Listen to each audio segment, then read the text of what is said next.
சங்கீதம் அதிகாரம் 109. நான் துதிக்கும் தேவனே, மௌனமாயிராதேயும். துன்மார்க்கனுடைய வாயும் கபட்டு வாயும் எனக்கு விரோதமாய் திறந்திருக்கிறது. கள்ளன் நாவினால் என்னோடே பேசுகிறார்கள். பகையுண்டாக்கும் வார்த்தைகளால் என்னை சூழ்ந்து கொண்டு முகாந்தரம் இல்லாமல் என்னோடே போர் செய்கிறார்கள்.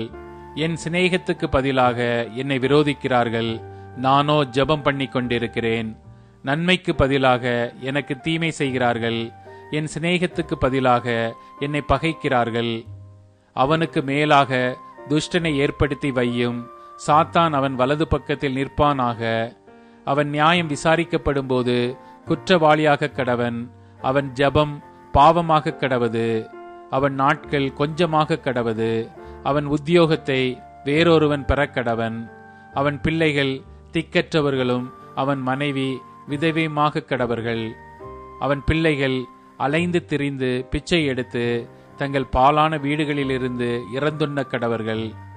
கடன் கொடுத்தவன் அவனுக்கு உள்ளதெல்லாவற்றையும் அபகரித்து கொள்வானாக. அவன் பிரயாசத்தின் பலனை அந்நியர் பறித்து கொள்ள கடவர்கள். அவனுக்கு ஒருவரும் இரக்கம் காண்பியாமலும் அவனுடைய திக்கற்ற பிள்ளைகளுக்கு தயவு செய்யாமலும் போவார்களாக. அவன் சந்ததியார் நிர்மூலமாக கடவர்கள். 2ஆம் தலைமுறையில் அவர்கள் பேர் அற்று போவதாக. அவன் பிதாக்களின் அக்கிரமம் கர்த்தருக்கு முன்பாக நினைக்கப்பட கடவது. அவன் தாயின் பாவம் நீங்காமல் இருப்பதாக. அவைகள் நித்தமும் கர்த்தருக்கு முன்பாக இருக்க கடவது. அவர்கள் பேர் பூமியில் இராமல் நிர்மூலமாவதாக.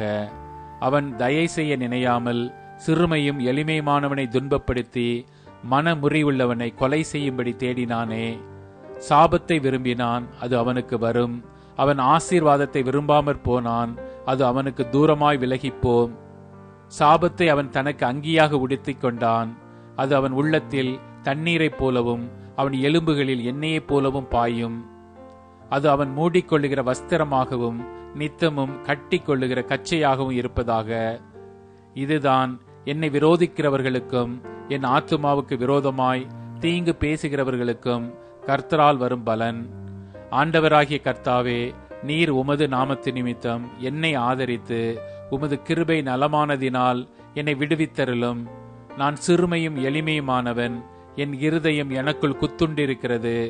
சாயும் நிழலைப் போல அகன்று போனேன். வெட்டு கிளியைப் போல் பறக்கடிக்கப்படுகிறேன். உபவாசத்தினால் என் முழங்கால்கள் தளர்ச்சியடைகிறது. என் மாம்சம் புஷ்டியற்று உலர்ந்து போகிறது. நான் அவர்களுக்கு நிந்தையானேன். அவர்கள் என்னை பார்த்து தங்கள் தலையை துலுக்குகிறார்கள். என் தேவனாகிய கர்த்தாவே, எனக்கு சகாயம் பண்ணும். உமது கிருபையின்படி என்னை இரட்சியும். இது உமது கரம் என்றும், கர்த்தாவே, தேவரீர் இதை செய்தீர் என்றும் அவர்கள் அறிவார்களாக. அவர்கள் சபித்தாலும் நீர் ஆசீர்வதியும். அவர்கள் எழும்பினாலும் வெட்கப்பட்டு போவார்களாக. உமது அடியானோ மகிழக்கடவன். என் விரோதிகள் இலைச்சையால் மூடப்பட்டு தங்கள் வெட்கத்தை சால்வையைப் போல் தரித்து கொள்ள கடவர்கள். கர்த்தரை நான் என் வாயில் மிகவும் துதித்து அநேகர் நடுவிலே அவரை புகழுவேன்.